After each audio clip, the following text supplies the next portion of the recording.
Hi everyone, welcome to Self Control. I'm Norm. I'm Lisa. And today we're doing our final random of the 8 that we picked. Yep. So stay tuned till the end of the video, find out what we're going to do next. It was clean, precise, perfectly executed. Our last one was Thunderstone Quest. It kept getting pushed further and further down the line because Lisa had some experience with Thunderstone and I didn't like the game and regretted this.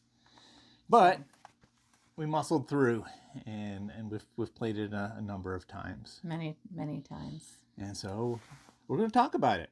Thunderstone Quest is one of the early deck building games. Dominion was the original deck building game that started the whole craze, and a number of games followed it. Thunderstone was one of those, and over time you went from Thunderstone to Thunderstone Advanced to Thunderstone Quest. And so I had many versions. All of them. When Thunderstone first came out, I got it, and this was a group favorite of yours. It was a staple of our play group. We would play it quite a bit, and then when Advanced came out, I got it and played it a bunch. And then they did the Kickstarter for Thunderstone Quest, and I got it. But by that time, our gaming group had grown up, gotten lives of their own and children, and we played a whole lot less. They grow up so fast. So really, Thunderstone Quest sat on the shelf for a long time. I think Thunderstone was one of the first games you had me play. Maybe. So it was very early on for me that I played in my gaming journey that I played this game, and I didn't like it. It involves dungeons and villages, and I did not like it. I wasn't confident in deck building. I just didn't like it. I had that out of reach. Judging by the timeline, it was probably Thunderstone Advanced that I had you play. But so that soured her on trying Thunderstone Quest. Yeah, I didn't like the game. The way that the game is played, it's a deck building. So we all start with a deck of the exact same deck of cards. We got 6 level 0 heroes, 2 daggers, 2 lanterns, 2 Thunderstone shards. And so what you're going to do is you shuffle these 12 cards, and you draw 6 of them into your hand. And then you have a decision to make. Do you want to go to the village, where you purchase more cards to go into your discard pile to get shuffled in, and in the future you can draw them? Or do you go to the dungeon to fight the monsters that are there? And some of the village items will have a point value on the bottom, but most of your points is going to come from fighting things in the dungeon. Mm-hmm. So early on, you've got the level 1 fighters and maybe a dagger, and so if you're lucky, you might be able to fight something in the level 1 dungeon rooms, because there's 3 levels of monsters that get progressively harder as well. But for the most part, you're probably going to go to the village and buy one of these cards that are out there to try and make your deck better. So in the village, you can do a couple things. One is you can go to the marketplace and you can buy either weapons or spells or items. And those items, spells and weapons, of course, will help you as you're going through your dungeon. There's 8 of the same weapon in a stack that can be purchased by the players. And you can only buy one thing when you're in the marketplace, but you can have multiple of that weapon or spell in your hand. So you're not limited to just one for the entire game. This, again, the items will do different things. Some may be a light for you. Some may enhance your magic ability, things like that. You also have the guild quarters, which allows you to buy a hero. So they are either wizards, rogues, fighters, humans. I'm missing clerics. And so they all have different benefits to them. Of course, your fighters are going to be a little bit stronger. And they have 3 different levels of those cards, so you can level them up and get to the highest level throughout the game, which gives you, of course, more points and stronger abilities for that hero. You also have the bazaar, which allows you to buy bread, lanterns, or potions. The potions will heal a wound if you have one. The lantern allows you to go further in the dungeon, because the dungeon, you have to, as you progress, you have to have a certain number of light with you. And then the bread allows something to cost one less. You can use it in place of $1.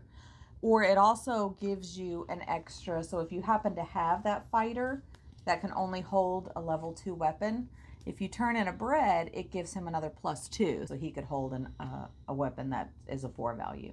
Well, there's also the temple at the bottom. The temple allows you to heal. When you go to the village, you're allowed 1 heal automatically. If you go to the temple, you get 2 heals. But while you're there, you cannot level up a hero.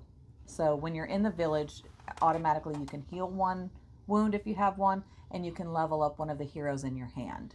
And you can also pick any number of cards from your hand and put them back on top of your deck. So say you have a bunch of wounds, and the more wounds you have, the smaller your hand size. And so if I had a bunch of wounds, my hand size might be only 4, and I'm like, okay, I need to heal these wounds, so I'm going to go to the temple where I can heal 2 wounds off instead of 1.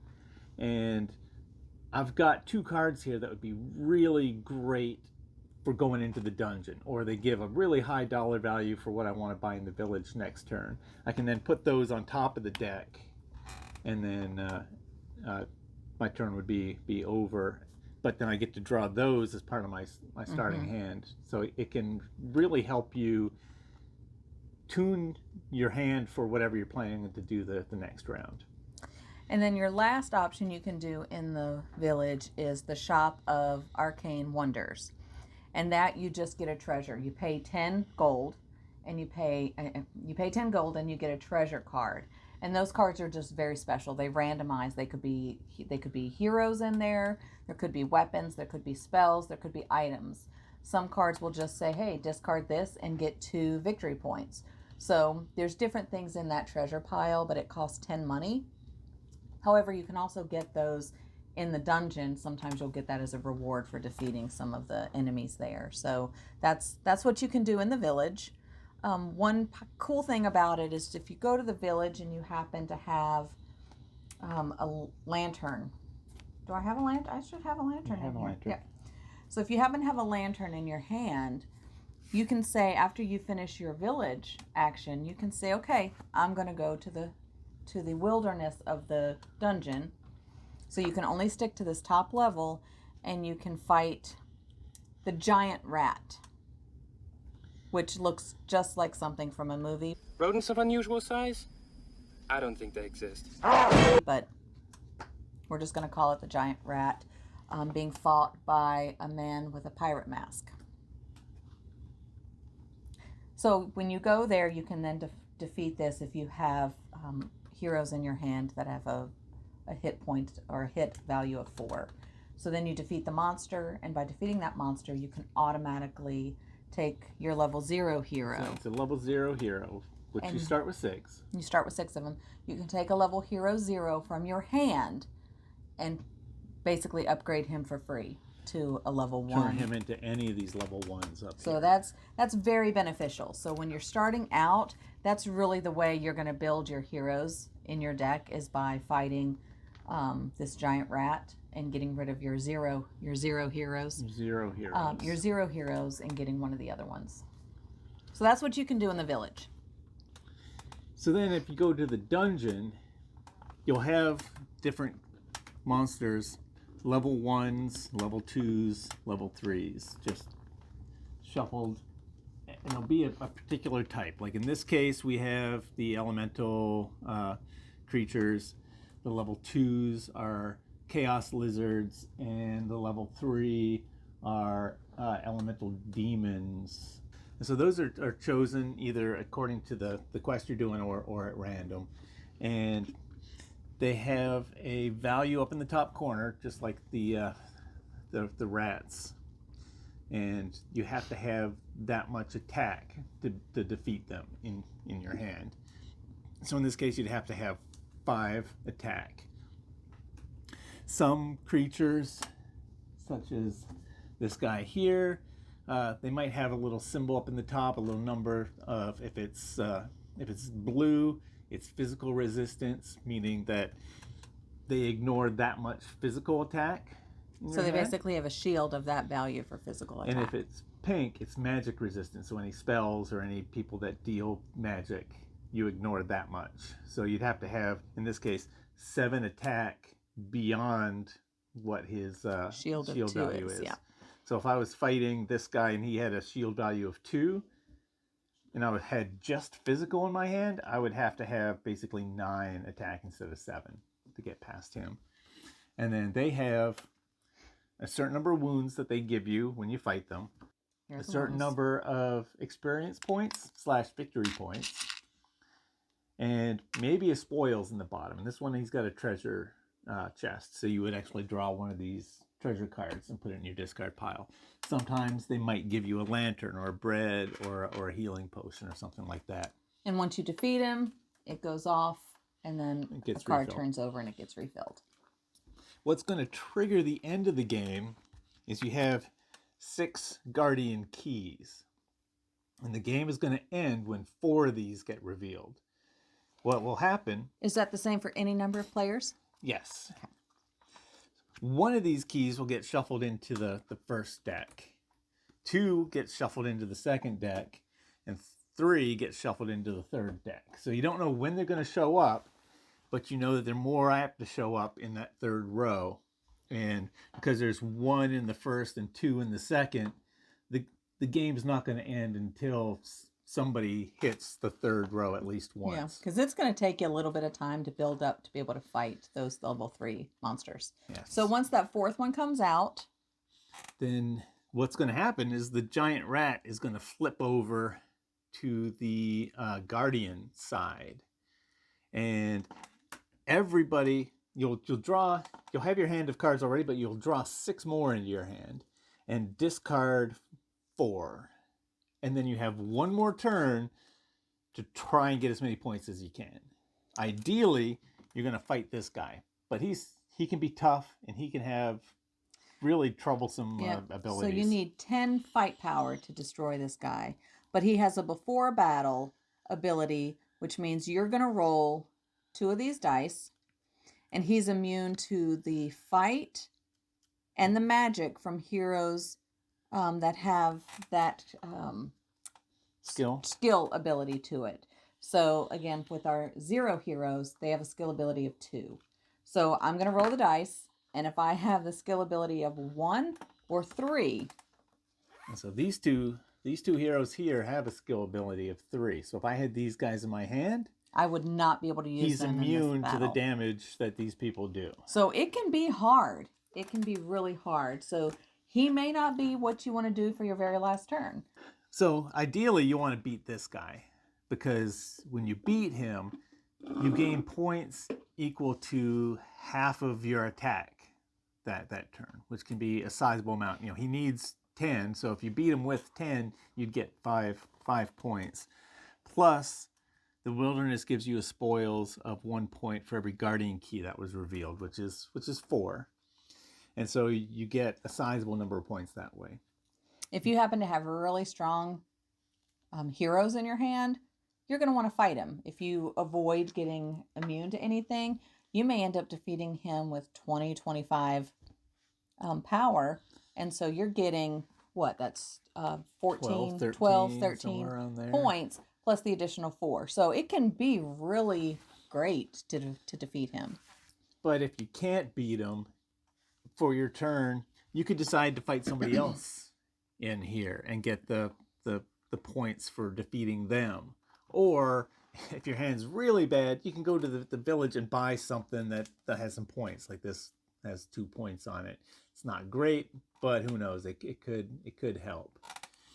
And then at the end of that, you look at every card in your hand that has a point value on it, add those up, add in any experience points that you have left over, and that's your points for the game. Oh, reveal your side quest if any of those give you points. Mm-hmm.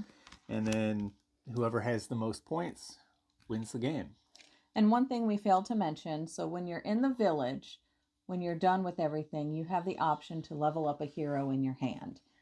Then you have to pay whatever level they are plus 2 experience to get the next level. So to get a level 1 hero. So if I have a level 1 hero and want to go to a 2, I have to pay 3 experience to get that one. And then again, from a 2 to a 3, you're paying 5. So if you're in the village, you can automatically do that one turn or one time as long as you're in that village. If you go to the guild's quarter, you can actually level up 2 of your heroes following the same method. You still have to pay the experience. And I don't think from there you can't go to the... No. So if you're in the guild's quarter, you can't go to the wilderness to fight the giant rat. Well, I believe you can, but you can't use those 2 heroes you leveled up. Whenever you level somebody up, they go into your discard immediately. So they're not available. Yep. So you may not be able to. Again, you would have to have a lantern or some kind of light, whether it be this lantern or a light on one of the cards in your hand to be able to go there from the village. But if you don't have enough heroes to defeat the rat at 4, there's no point going.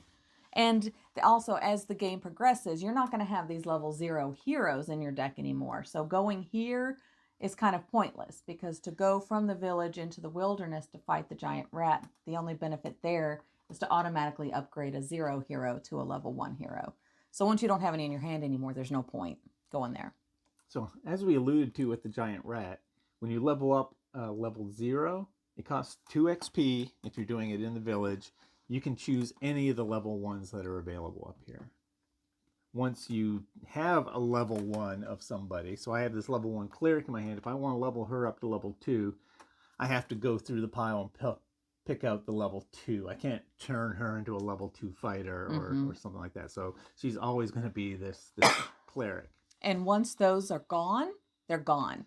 So if I happen to grab up all of the clerics every time I had the opportunity, and there's only 2 level 3s, so as soon as those level 3s are gone, he's stuck with the level 2s. He can't upgrade that cleric any further. And there's only 4 level 2s. So you got to keep that in mind too. So if you're both kind of going for the same thing, you got to be careful, because you're also going to be a part of a guild. So you get to choose at the beginning of the game what guild you're going to be in. If you're in the Mages Guild, then every time you defeat a level 1 or higher monster, if you have a wizard and you have a spell in your deck when you defeated that monster, you get 1 extra experience. So if he happens to pick the Mages Guild and I happen to pick the Mages Guild, we're going to be trying to get wizards. We're probably going to try to get the wizards. And we're going to be going for spells. So it's, again, you don't know what the other person's choosing, so you need to be careful. Well, you know once the game starts, but at the time that they're choosing, you don't know. So you're going to sometimes be battling for the same heroes. But once they're gone, they're gone. And an interesting decision when you're leveling up people is your experience points are also points at the end of the game. So leveling up my level 0 guy who's not worth any points, I can spend 2 experience points, which is also victory points. I spend 2 victory points to level him up to a level 1 person who is also worth 0 points. And then to go up to the level 2, it's going to cost me 3 victory points. The level 2s are only worth 2 victory points. So you've spent 5 victory points there just for 2 points. So you've lost 3. So that's why every time you're spending experience, you're losing points. Yep. So that's why we always try to take advantage of going to the wilderness from the village to upgrade our 0 heroes there instead of losing XP or points to upgrade them in the village. And so that's basically how you play. You go to the village, you count up how much money you have in your hand, you buy an item worth that much or less. So in the village, if you go to the bazaar, you can still buy either a hero, you can still buy an item, a magic, or a weapon. And then if you have any money left, you can buy the healing potion, which is worth 4 money, or the lantern, which is 3 money, or the bread, which is 2 money. So if you have a little bit left over, you can use it for those items. So if I have 6 money, this battle axe is 4. I could choose to go to the bazaar, buy the battle axe for 4, and go ahead and pick up a piece of bread for the 2 to make up my 6. And then that gets stored on your board. That's different from the original Thunderstone and Thunderstone Advance, you didn't have these tokens for light in that, and you didn't have wounds either. Oh, okay. And so you would actually have to buy something that would give you they were called iron rations that you could use to get these, and you would have to buy things that gave you light instead of these tokens that you could discard. And so this gives you a little bit of flexibility of, it's like, okay, I got some extra money, I'm going to go ahead and buy a lantern because in the future I might want to go deeper into the dungeon and need the light to do it. And so it gives you that option. So you're just playing the game, going through until all 4 of the key tokens are revealed. You're building your deck. You're getting stronger cards worth more points in your hand, going to the dungeon, trying to defeat the monsters there, which give you pretty high points and also can give you some spoils. You can get wounds there. Some monsters will even give you a festering wound, and that's a card that actually goes into your discard pile when you get it, and it's shuffled into your deck. So when you get it, if you have it at the end of the game, it's -1 point. So you want to get rid of that as soon as possible. If you happen to have this in your hand when you're in the village, you can get rid of this as one of your heals. So you want to try to get rid of that as quickly as possible. So when you're setting up the game, you've got really three different options. It comes with a quest book that gives you the little scenarios. It'll give you a little bit of a story, and then it'll tell you, here are the heroes to put out, here are the items, the spells, and the weapons, and here's the monsters to use. Here's the different rooms for the dungeon. And so you can work your way through the book with these pre-made scenarios laid out. Or the game also comes with cards that are just randomizers, where you can shuffle all the weapons, and then you'll draw 2 or however many weapons you want to play, and you pull those stacks out and put them out here. You randomize which heroes are going to be out there, which spells, which level 1, level 2, level 3 monsters. And so it's a completely random game that when you're sitting down, at first you have no idea what you're going to have. And then the third is what they call Epic Thunderstone, which somebody, I think Tom Vassell was part of the crowd that put that together. And basically what it was you just took one card of each type and shuffled all those together, and that was your village, that was your heroes, those were your monsters. And so instead of having a stack of 8 battle axes, you just have 1 battle axe in the deck. Is it going to show up? Who knows? But it totally changes. You're not able to plan as much as you are with this one, where it's like, okay, this person gives me bonuses for edged weapons, and this battle axe is a edged weapon, and so is this boomerang. So I'm going to get him with those. In Epic, you might get some edged weapons, but you might not get the guy that gives you a bonus for edged weapons. Because there's only one in that deck. Or you might get the guy who gives you bonuses for edged weapons, and blunt weapons just keep showing up. And so, or by the time you go to buy that weapon you really want, the other person's bought it. And once it's gone, it's gone.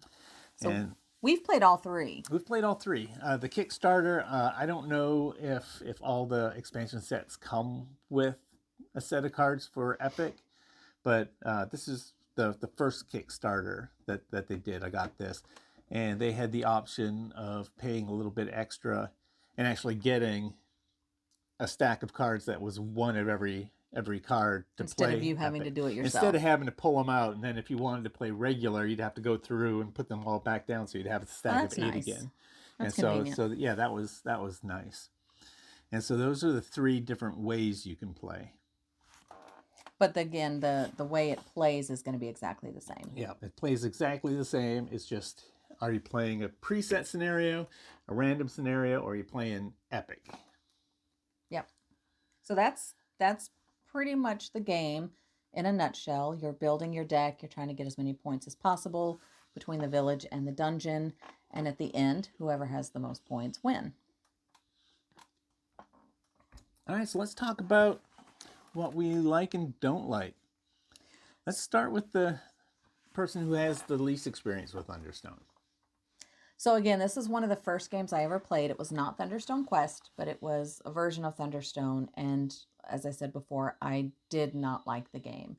A lot of his friends say how much they like it, and I just never understood it, did not get it.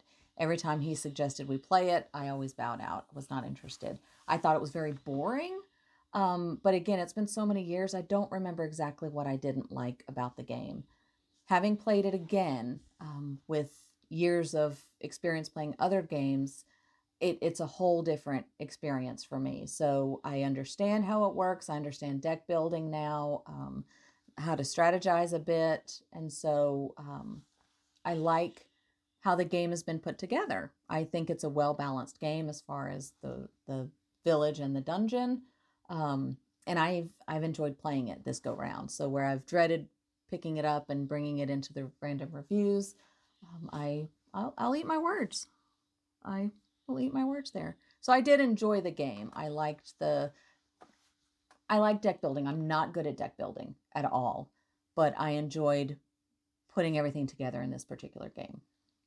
I will say I'm not the best at deck building either, because there's times where I'll be like, okay, this guy works really well with that item, so I'm going to buy a bunch of that guy and a bunch of that item, and the ratios just never end up right. And so I've got like a hand of 4 battle axes with nobody to carry them, kind of a thing. And so, is that bad luck or bad deck building? I've had some pretty good luck, I would say, since we started playing, and we've played this many times over the past couple weeks. That I've won all but one. I think. And I tend to fall into the trap of trying to optimize my deck. Even though I said I'm bad at it, I'll be like, okay, I really want, we don't have an expensive weapon out here, but there might be a weapon that costs a lot of money. And it's like, okay, if I want to get that gives me a lot of money, well then I need to buy this amulet here, which provides 2 money when I draw it into my hand. And so it's like, okay, I need to not dilute my deck with heroes and stuff that don't give me money. I need to buy the things that give me money, so then I can buy these big things and then pivot to the guys who can use it. And so you don't get to the dungeon that often. I don't get to the dungeon. I'm like preparing my deck to be like, all right, when this is done, I'm going to obliterate everything in here. And while I'm doing that, I am like, just pink, la pink, la la la. pink. I want the heroes in my deck. That's what I'm looking at. I really don't look that much at the marketplace. So I think I've had quite a few heroes and maybe 2 weapons. But I just have enough heroes that I've got the fight power to destroy the monsters in the dungeon.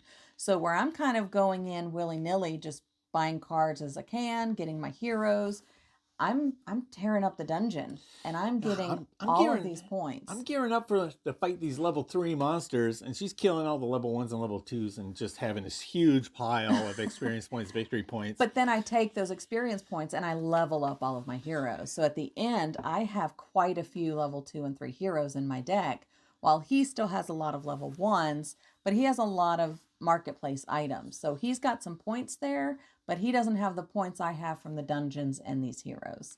But by the time I'm like, okay, I am ready to go to the dungeon, she's already revealed 3 of the keys. And it's like, I can now beat up anything in the 3rd row. But if I do, I'm revealing that 4th key because there's 3 of those keys in there, and then the game's over. So it's like, okay, now what do I do? I also like to look, so again, that you get some spoil sometimes. So some monsters, as a reward for defeating it, you get a treasure. And so that's one of the main things I look at. So the first, when I go to the dungeon, you don't have to say who you're fighting yet. You just say, I'm going to the dungeon, and you reveal your cards. And then from there, you can say, okay, do I have enough light to go all the way down to level 3? Yes, I do. So this level 3 might actually give me 2 treasure chest cards to defeat him. And he only needs 7, but then he does have a before battle ability, so you have to factor that in. So by the time I defeat him, I'm getting 2 treasure cards, and a lot of the treasures cards are worth points. Yeah, and all of them are worth something. And if it's one of those that you just discard right away, you're getting 2 or 3 points out of it, or you're able to upgrade a hero for not paying for free. You can do it without paying anything. So I'm getting the benefit of all of these things while he's still slowly working on his deck. And so his deck may be a lot bigger than mine at the end of the game. Phrasing. Obviously! But I've got the experience and the points to win. Yeah, so I think the game I won, I kind of pivoted to go into the dungeon more often. Yep. And you didn't win by much. And I didn't win by much because you were doing the same thing. So I will say at this point, after playing this as much as we have, I've really enjoyed this game. I think she enjoys it more than I do. Who would have thought? But Who would have thunk it? I have a couple criticisms of this game, and this is coming from an old Thunderstone player. I'm not a big fan of the lantern that lets you go to the village and then go to the wilderness to fight this giant rat that lets you get rid of your level 0 hero and turn him into a level 1. You couldn't do that?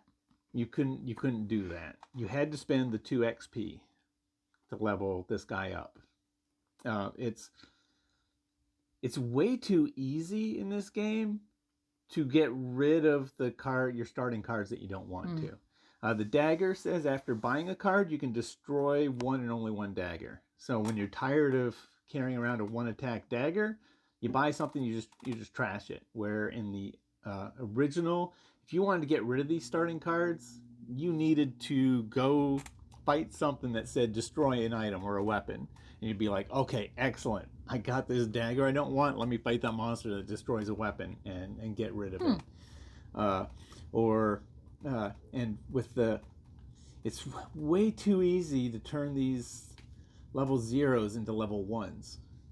You either just go fight the giant rat, or you go to the village when you have a lantern, then you go fight the giant rat, and you just level these up. For having no experience with the previous Thunderstone versions, I like it just fine.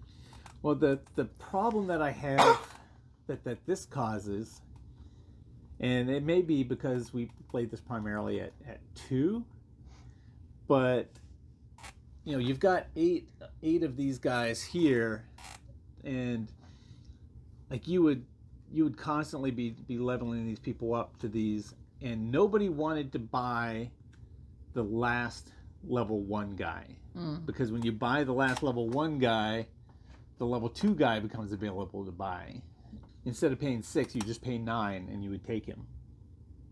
Got it. He becomes more expensive, but you can just buy him. And same thing with level 3. You just buy the level 3. Like that never happened for us. And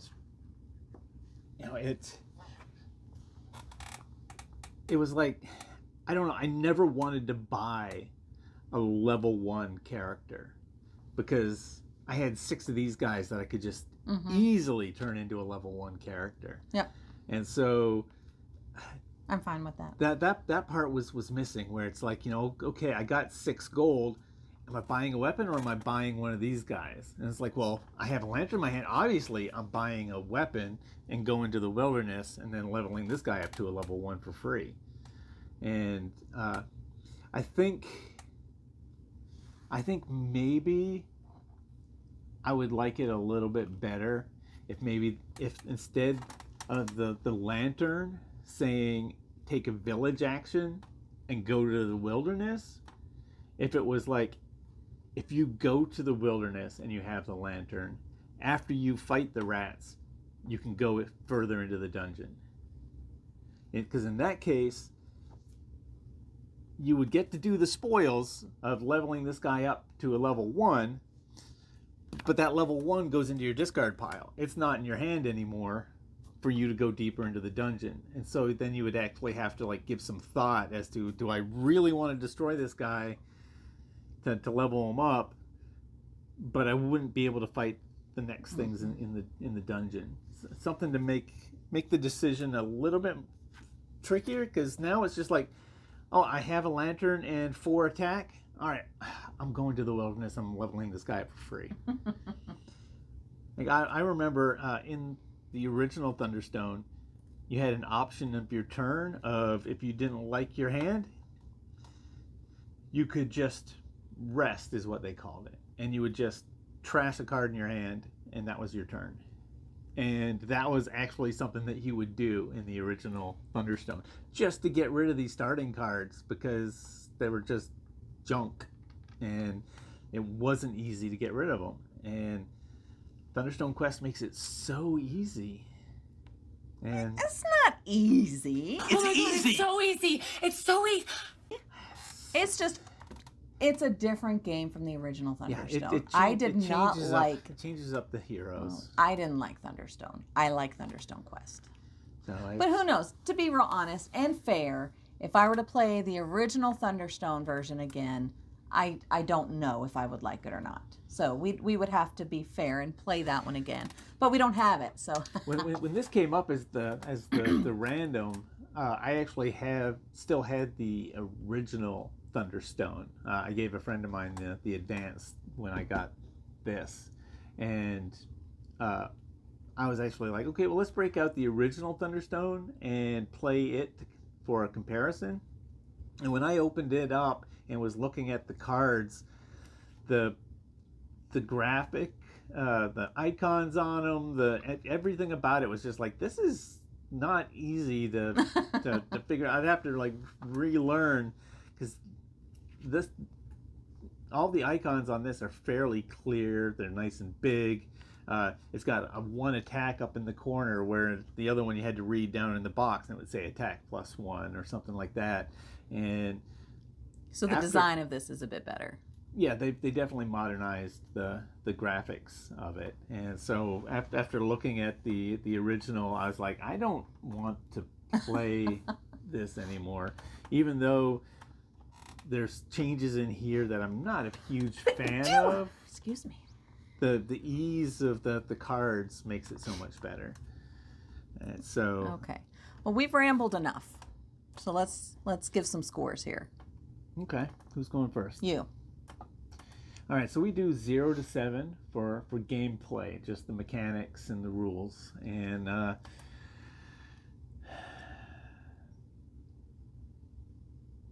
don't think I can go down to a 5, but I could do a 6. It may be a 5.5. This game is an upgrade to the original, but I think it still shows its age a little bit. I think some changes, like I said, I don't like the lantern. I don't like being able to go to the village and go to the dungeon and level somebody up, because it's way too easy to get the trash out of your hands. And I think that it's weird that they have so many different places that you can go. Like, why can't I go to the Arcane Shop of Wonders, and if I have 12 money, buy a treasure and a piece of bread? If I want a piece of bread, I gotta go up here and buy one of these and a piece of bread. It just the temple makes sense. The guild quarters for leveling up 2 heroes makes sense, but I think there's too many spots that don't really need to be there. It's almost like their upgrade to Thunderstone Quest also is showing a little bit of age. Like that, I don't think they did enough to modernize it. So realistically, it'd probably be a 5.5 out of 7, but I'm going to give it a 6. What about you? Let's get a 7. 7?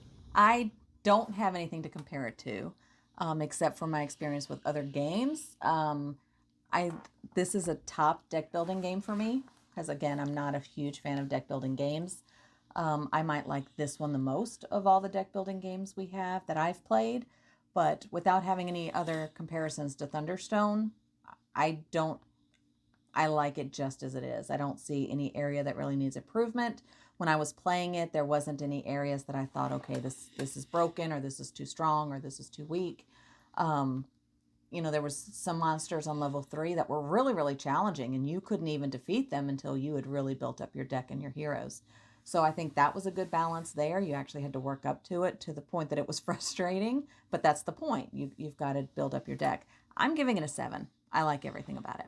Oh, one other thing I want to complain about are these side quests. So your side quest gives you something to try to accomplish. And there's basically two types. You have one where, okay, I've accomplished this, so I go through this deck of legendary items and pick out that named item. And it might be worth three points. Or, I do this, and I choose 4 stacks in the village with 4 different card types. I must contain at least 1 from each of those stacks and no cards from the other stacks. And if I do that at the end of the game, it's worth 12. And so that's a huge difference in points. I get 9 more points for completing this. Now, granted, it's harder. It's harder, yeah. But it's 9 more points. Yeah.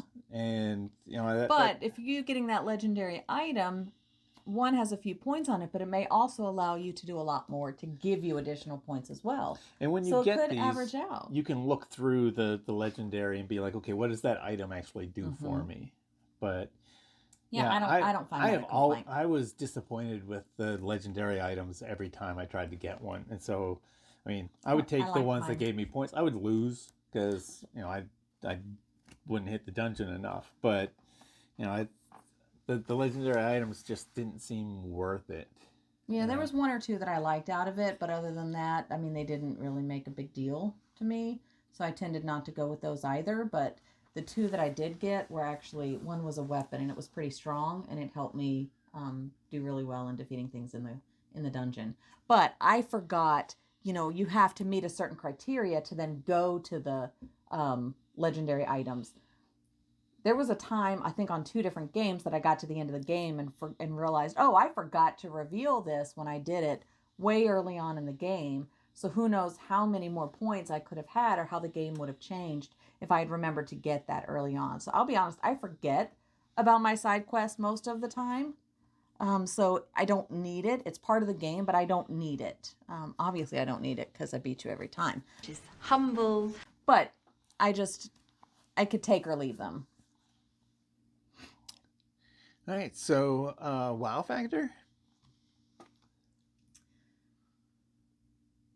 I'm giving it a 2. 2. It'd be a 2.5 because right now this is my game. This is my favorite game right now. And it changes every time we play one that I really, really like. That kind of climbs up. We're playing another game right now, and I'm not a big fan of it. But we just got it, so we're learning it a bit. And when he says, "Do you want to play that?" I'm like, "No, I really want to play this." But I'll say yes. So I am, like, right now, I'm in the mood to just play this game. So right now it's a 2.5 for me. So it's a 9.5 for me. Wow. I'm probably giving it a 1. Oh, that just hurts my heart so much. To make it It hurts. Make it a 7. It's so weird, the exact flip-flop where she was dreading to play it, and I'm like, you got to give it a chance. And now that we gave it a chance, she's like, I love it. And I'm like, it's all right. Which makes me feel bad because if he says, what game do you want to play tonight? He knows. He knows what I want to play. But then I know that he's not overly thrilled with it. So I feel bad. He'll play it because he'll play any game. But I want him to enjoy it. So now I've got that guilt of, I don't want to play it because he doesn't really want to. But I just got to call your friends over. They like it. I'll play. I would like to get more plays in with more people. It plays up to 4. And I'd really like to see it at 4.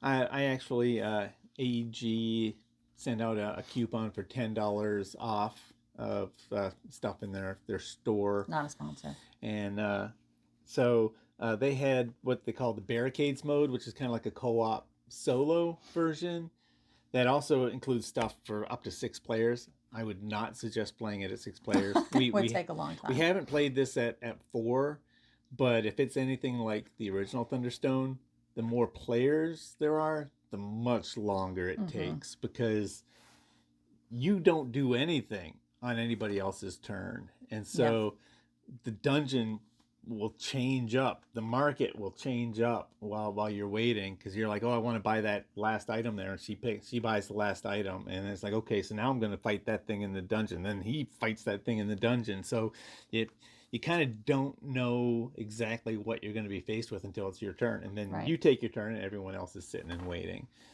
So playing it with 6, I think would be gross. So you're only giving it a 6.5 or a 7? So yeah, I'm gonna give it a 7 out of 10. He just gave me a festering wound. No, mine's a 9.5 right now. I think the score would probably go up if we had more plays with more people, because then there is that. Are you tired of losing all the time? Is that what it is? Ouch. No, it's the lack of tension in the market, the lack of tension with the heroes. You know, there was never any chance. I remember the epic version was a bit more tense. Yeah, because you were like, oh, that hero would be perfect for what I'm doing. Oh, she just bought him. Okay. Well, for someone who didn't enjoy, who gave it a 6, you called me a jerk a lot. If the shoe fits. Well, you kept buying stuff I wanted. Well, But I also have changed where when we played Thunderstone and Thunderstone Advance, we loved the epic mode. And playing this in epic, I didn't enjoy it that much. I did. I liked the epic version the best of the 3 because scenarios. I like being able to plan. Now that could be because with Thunderstone and Thunderstone Advance, I had all the expansions, and so we had huge deck of cards, and so I've only got the first 5 scenarios that came with this, and so the stack of weapons is only so big, so you're not getting all the weirdness. If you keep playing epic over and over again, it's like, oh, there's the battle axe again. Oh, there's the battle axe again. All right, so we'll have to give you an update after we play this with 4 players and see what his opinion changes on. Sorry, I can't listen to you bash this game anymore, so we're gonna have to end the review there. Are we keeping it in our collection?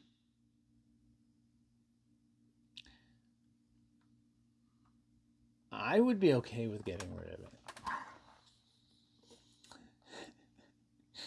But whenever there's a differing opinion, the person who likes it gets to make. We can't get rid of this. It's such a good game. But now that I know you'd be fine getting rid of it, I can't suggest we play it because I know you're not going to like it. He has now put so much guilt that now I'm never going to want to suggest we play it. I've got the barricades coming. I've got the 6th story expansion. No, I am putting my foot down. We are keeping this game, and we will play it multiple times without a complaint from you. I will play it. Okay. A 7 is not. Don't want to play. You'd be fine getting rid of this 7 game. is a good score, but I would be fine getting rid of it. I thought I knew him. I thought I knew me. All right, we're going to have to call your friends. We're going to have to call them over to play this again. We'll bring David in. Then not all your friends because I don't want to play it at 6. No. We'll play it at 4. We'll play it at 3, see how it changes. But then I still get to veto stuff and still play this from time to time, just 2. I'll continue to play it. All right, we're keeping it in the collection, which I can't believe I'm saying because he's ready to get rid of a game. So, and it's a big box. It'd be nice to have that space, but we're keeping this game. And so what is our next game we're going to review? All right, so I don't know about the next game we're going to review, but I've enjoyed doing these. We do need to fix your chair. Randoms. Yeah, no, I don't like these chairs. This is a temporary filming scenario that we're in. So I'm apologizing now for the creakiness of his chair. I don't like these chairs. Stop moving. Just be statue. So instead of doing like 8 more, I figured that was a lot of pressure. Maybe we'll do 1 random, and then we'll fit that in the next couple weeks. And every time we do a random one, we'll just pick a new one. Yep. So we'll do 1 random one. We might have some other games that we have already planned to review or just some side videos we've got. So we'll have, every time we review the random game, we will do another random to pick the next one we will review. So this is just an easier way than doing the 8. The 8 was a bit challenging and overwhelming, especially when it picked so many games he hadn't played in so long and that I had never played. So that was a lot of pressure to try to learn all of these games. And we want to make sure we give them adequate time so that we have a good understanding of them so that we can review them as good as our amateur selves can review them. All right, so you I get to hit the button? you hit the All right. the green button, I'm and I'll going see if I to- can find it on our shelves. All right, we are fetching the collection. Don't look, don't look. Horizons of Spirit Island. Oh, Okay. that's right up here. This is a new one that we've gotten in the last few months. We've played Spirit Island. I don't think I've played this Spirit version. Islands before. Horizons of Spirit Island is kind of the entry level Okay. for Spirit Island. This is one, I think I got it on clearance at Target. They had a really good deal on this, $11 or something like that. Was the original game of Spirit Island that you brought into the house from a thrift store find? Yes. Okay. So he brought that in, and then all of a sudden, within days, we had so many different things associated with Spirit Island coming in. And so this it'd be interesting to see how this goes, because this is more the introductory. I think the spirits are a little bit easier to understand, and it's got a game board instead of the modular board you build, and so it'd be interesting to give this a shot. So this one we're somewhat familiar with the play of the game. So this one shouldn't take us too long to get a few plays in and get comfortable with to do the review. So that should be coming sooner rather than later. Awesome. So, all right. So that's Thunderstone Quest. We are keeping it regardless of his horrible rating of it. And we will give you an update on what he thinks when we play it with 4 people. Until then, we will get Horizons of Spirit Island in there and meet back up with you. So thanks for following along. Like and subscribe. We are on Instagram, I think. Well, I know. And that's about it. We don't promote ourselves very well. What is it? Shelf Control Games? Shelf Control Games, I think so. Yeah.